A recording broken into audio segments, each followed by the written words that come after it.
LK Advani, senior BJP leader, has issued a statement a few minutes ago on the latest ticket controversy. He will contest from Gandhinagar.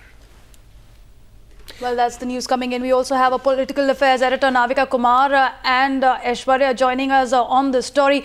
Navika, coming to you, it's the latest controversy to hit the BJP. Morning, there were reports that LK Advani is willing to contest from Bhopal. He does not want to contest from Gandhinagar, but Times Now maintain that this will be sorted out by the evening. So was LK Advani just posturing?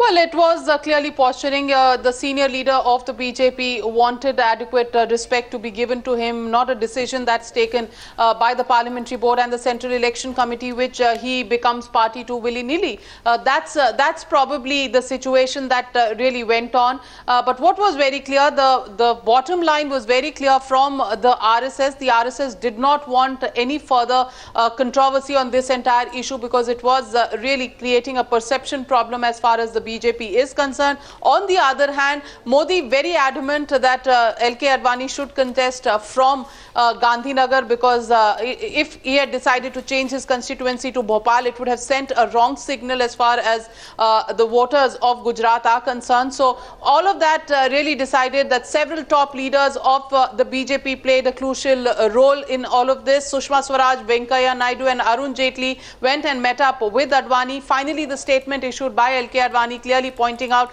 that he will stick to the constituency of Gandhinagar, which he has been in since 1991, and also the fact that from Karachi, when he came to India, he came to the Kutch, and that's where he would like to contest these elections from. So finally, all's well that ends well in BJP, but clearly bringing out the differences of the party with the difference out into the open.